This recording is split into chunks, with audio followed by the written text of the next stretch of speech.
Hello there, how are you guys today? I'm in here clicking on the things. Okay, so first thing we need to do is we need to check, actually not there, no, back here. Okay, it is winter. We have two things. That's winter and spring. That is just winter. So we're going to want to get these in first. First thing I'm going to do, house, remember? Okay, I've got chickpeas planted. They need, okay, date palms. We'll go have a look at that in a second. 250 artichokes. Ew, that's a bunch of them. And it was sugar cane. We've got to get that. We only need like 35 left. Cucumbers. Okay, you know what? We've got more chickpeas. No, I think the chickpeas are planted from earlier. Some other time.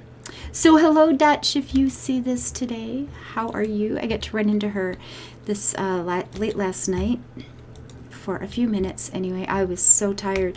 I spent 16 hours on this computer yesterday doing all the jobs that never make it into, that have nothing to do with actually getting a video in place.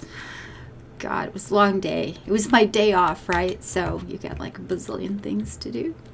Let's start planting these while we were here. We will get a few of these in. Actually, another thing I want to do, because I tend to forget that, is check the map.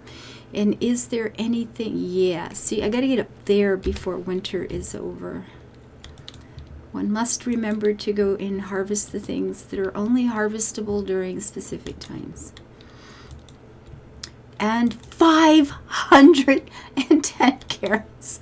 Oh, God. Lord love a duck. That's way too many carrots. My brain hurts.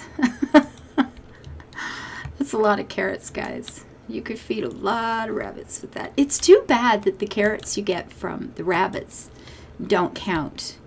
I wonder if they do. I don't think they do. I've never noticed that I just had random carrots racked up for some reason. So, oh my goodness. But that would be nice. Oh goodness. Then you could just let the farmers deal with it. That would be so good.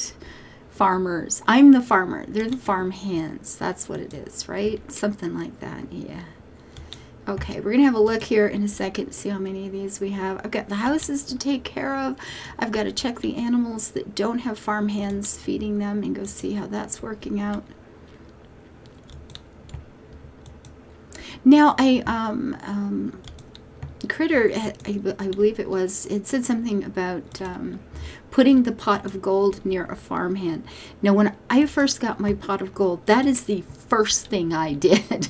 It's like, freaking A, yeah, this is great, right?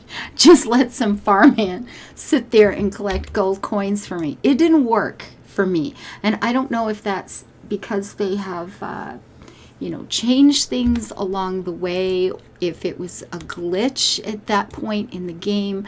I have no idea, but it didn't work. I was quite disappointed because that's the first thing that went in through my head.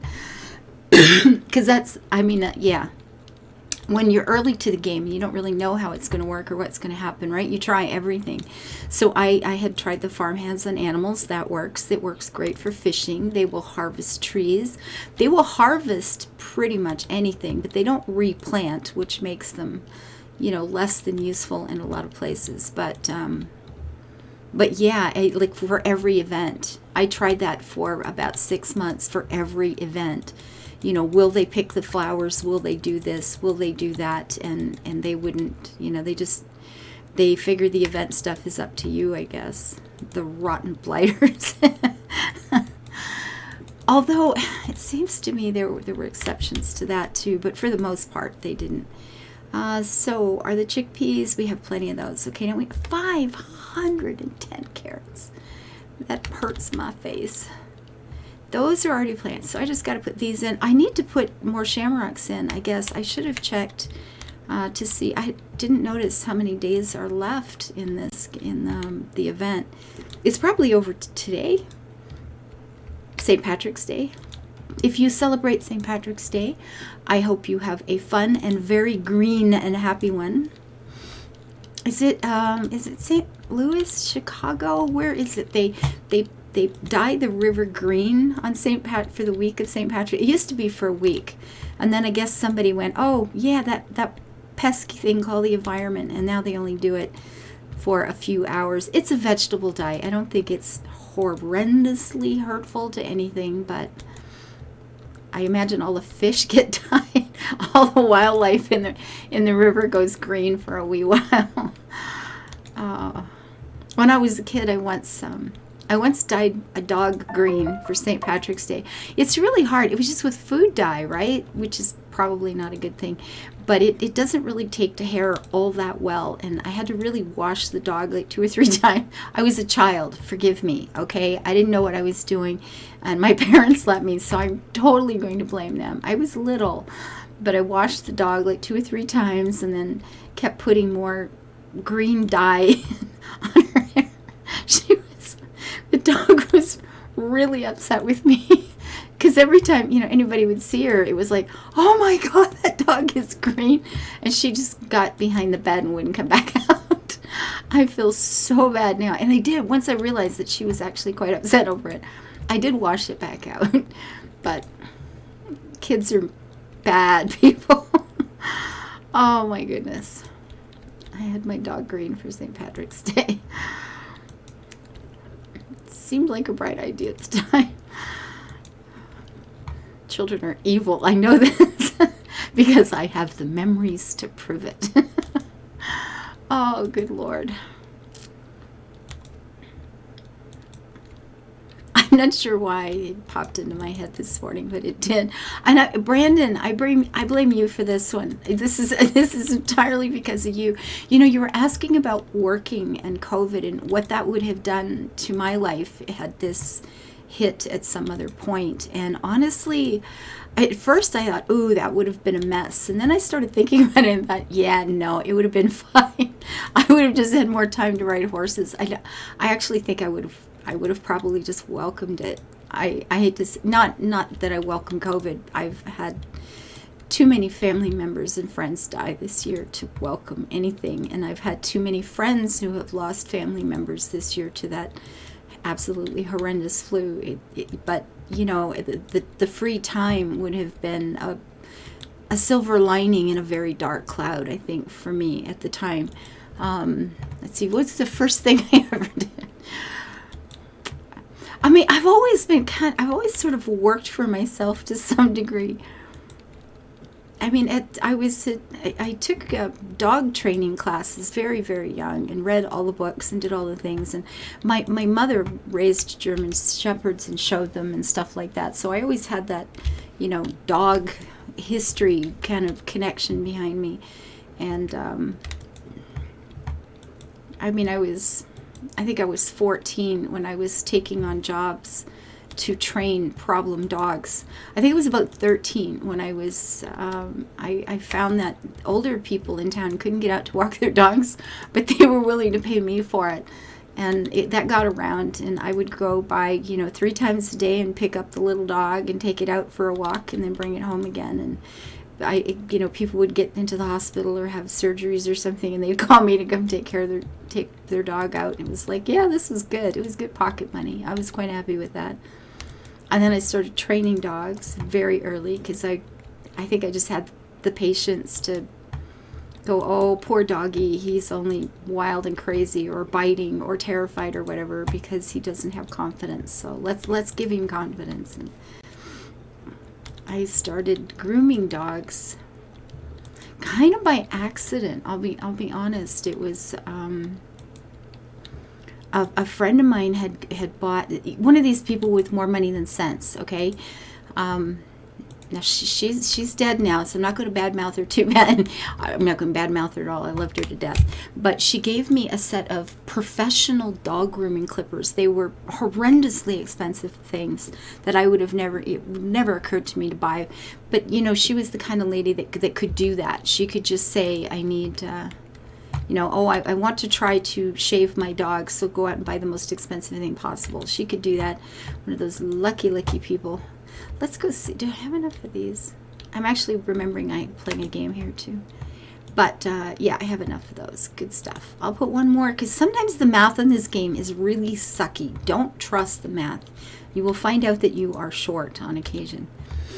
At any rate, so she wanted me to shave her dog just because I had experience with animals, and that she figured I could do it better than her.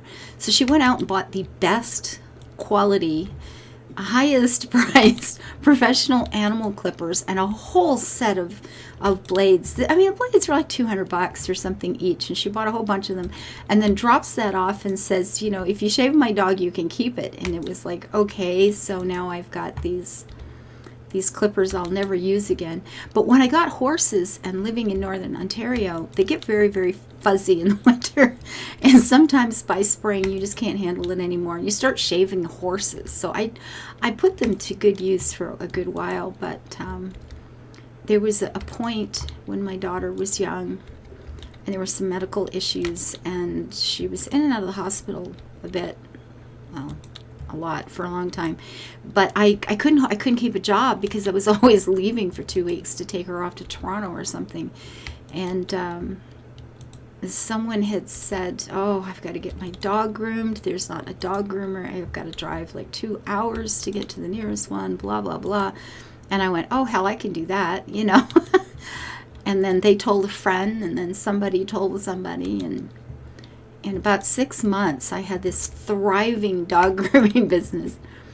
I mean, I was booked weeks in advance. I was bringing in, you know, I mean, the first thing I did was go out and buy a horse. It seemed like the right thing to do. But it was okay, and I did that for a long time. And honestly, I don't think the COVID would have made any difference at all for me, because it was. I mean, I used to have a couple of kennels right by the front door, and the dogs would come in, and I would stagger the drop-off and pickup times, so I never had more than a person there at a time anyway. I just always did it that way for whatever reason. And I mean, I could have simply in the days of COVID just said, you know, come on in, I've got my mask on, I insist you're wearing one, and take a step. I walk in back to the other side of the room. You put your dog in the kennel, close the door, come back at 4:30 this afternoon and pick it up. It would have been like, that's it. I think it would have made no difference to me at all in that. And I did that for years. I had hired staff at some point along the way, and I had, there were no expenses with it except shampoos and getting all the blades sharpened on occasion, which used to be a big process. I had to send them off to this one place in Toronto. It was the only place in the country that could sharpen my blades.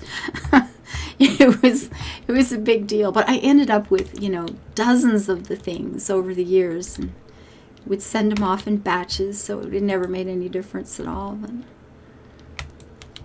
And this wasn't the days of computers. It was just phone calls, and I had records of all my animals on little index cards. So when somebody came, I'd flip open their name, and you'd know their names. It would be, oh, hi, how is little Susie doing these days? Oh, it's so good to see you. I mean, I had dogs that I groomed literally through their entire lifetime.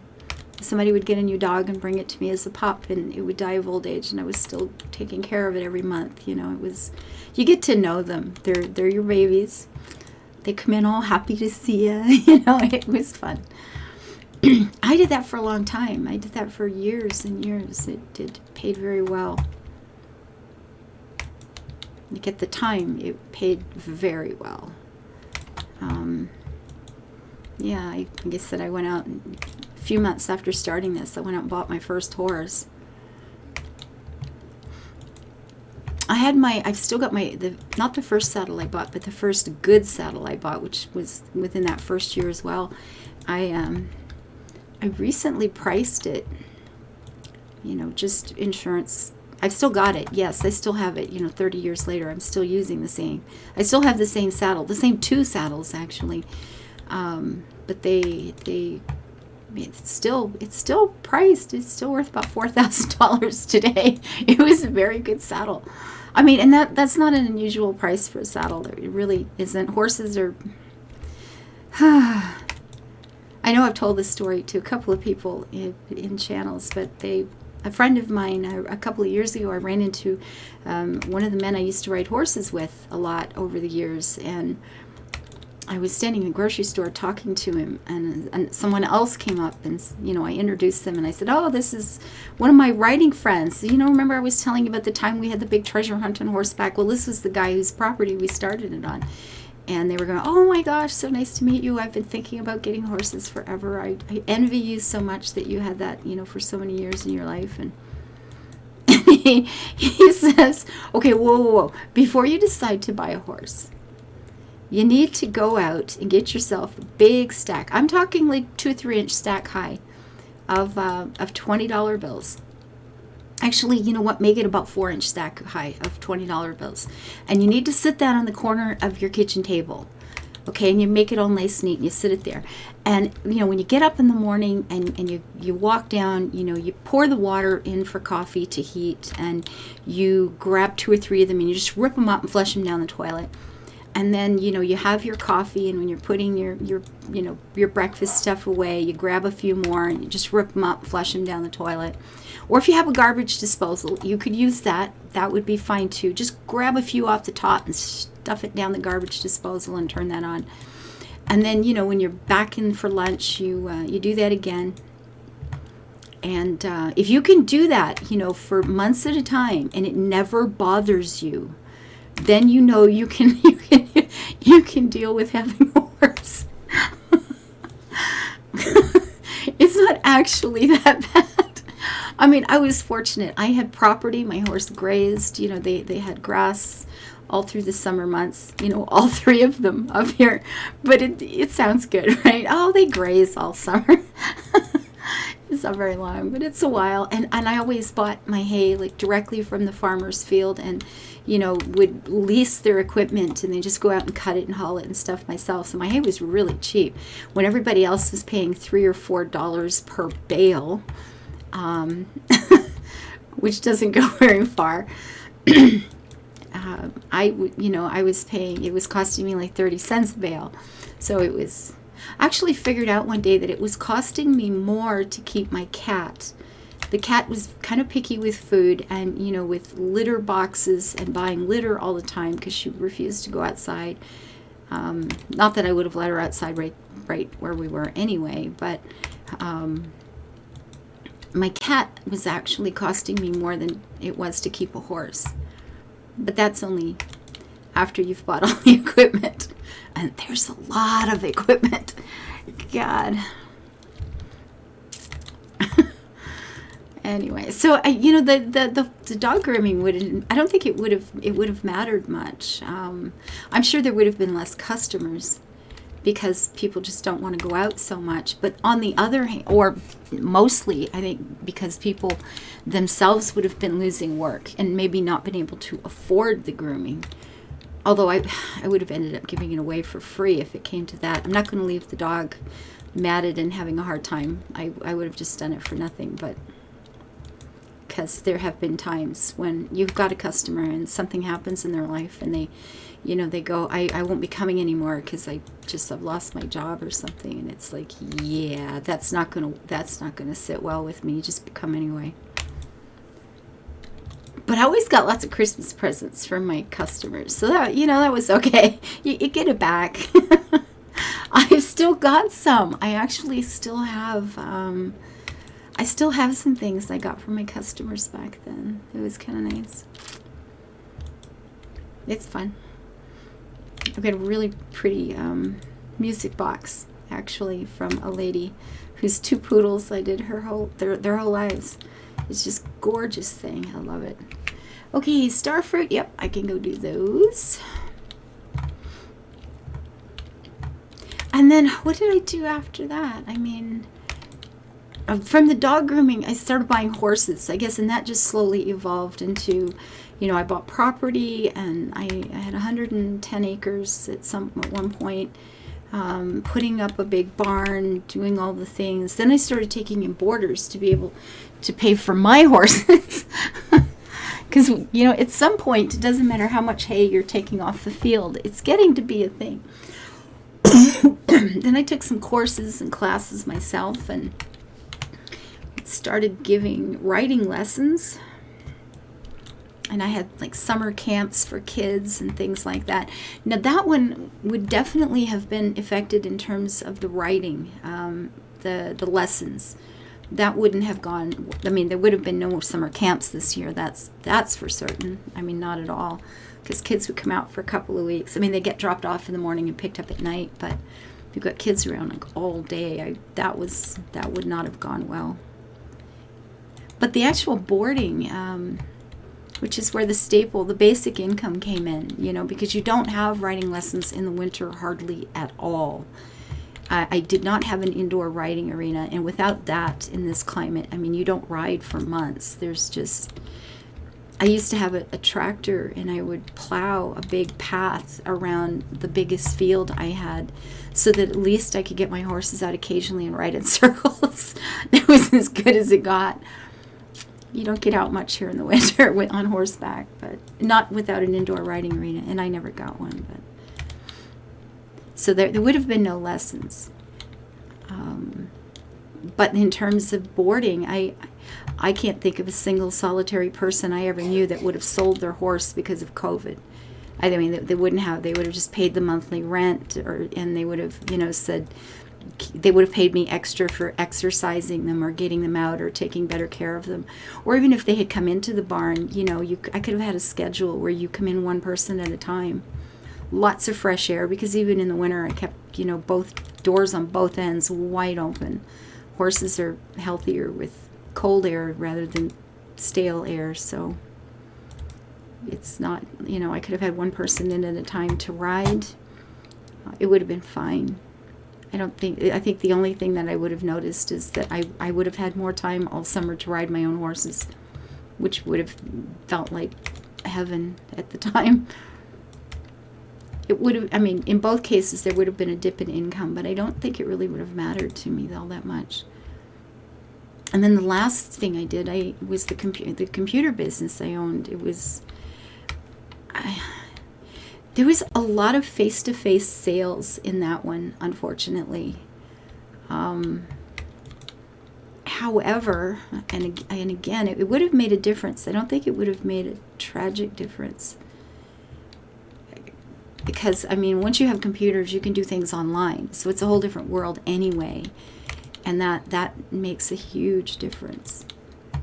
And so much, I was teaching a lot. That I wouldn't have been able to do, because I was doing very, very well doing like contract teaching for universities and colleges and government agencies and things like that. So I wouldn't have been doing, obviously. That would have ended. But it might have left me more time for all the online stuff that I was doing as well. And some of that I'm still doing. This is like 20 years later. I've lost some customers this year because of COVID. Companies have gone out of business, and I have been doing their online, websites, databases, whatever, for 20 years. And I have lost them this year because of COVID. So this year I've taken a hit because of COVID, oddly enough. But again, in terms of, whether my life is going to end or not, it hasn't been as bad as it could be for a lot of people. I've been fortunate throughout my whole life. I made pots of money doing wedding photography in summers, again by accident. God, I had gone to. I have been really lucky in life, guys. It's true. I need to think about these things more often. Thank you for asking, Brandon.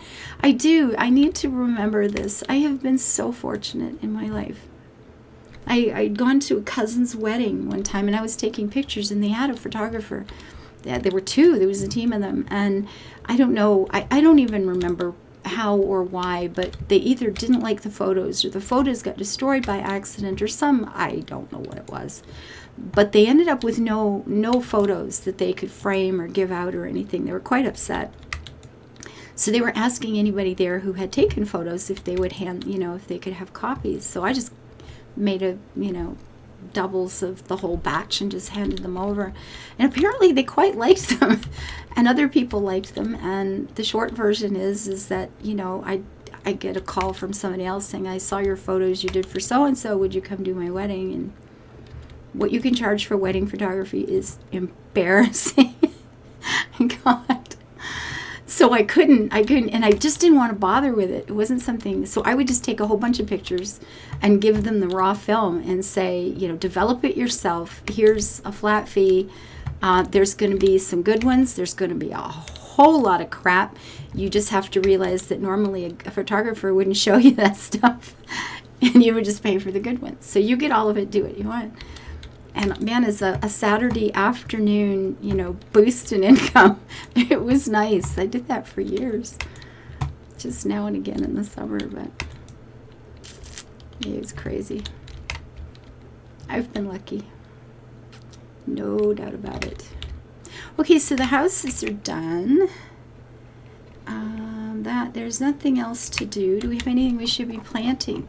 It's spring. Oh, I should be planting these in case anybody else needs some more. Actually, let's get gas fueled up here first. And get on the little choo-choo.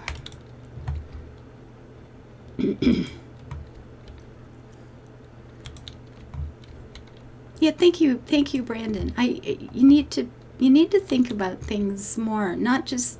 This year's been really hard. I'm going to be blunt. I have been fighting off depression like tooth and nail. It's just like you know, oh God. There's been, you know, death and loss, and it's been too much. It's just been too damn much. This year's been really hard, and you just stop. You just don't care anymore. You just like, I just don't care anymore. There's just no point to this. Life is just, if this is it, like, what is the point? You know, you start getting into these really bad places, and having you guys out there, you have no idea how much you help me. You're wonderful people, and I love you so much. You really have no idea how much you do for me, and it's just, you know, sometimes it's an everyday struggle, but no, it's been an every hour struggle. Who am I kidding? Oh, this year's been so bad. Oh my God, it's been ridiculous. But I've been wanting to write for years, and I've been writing the last few quite a bit.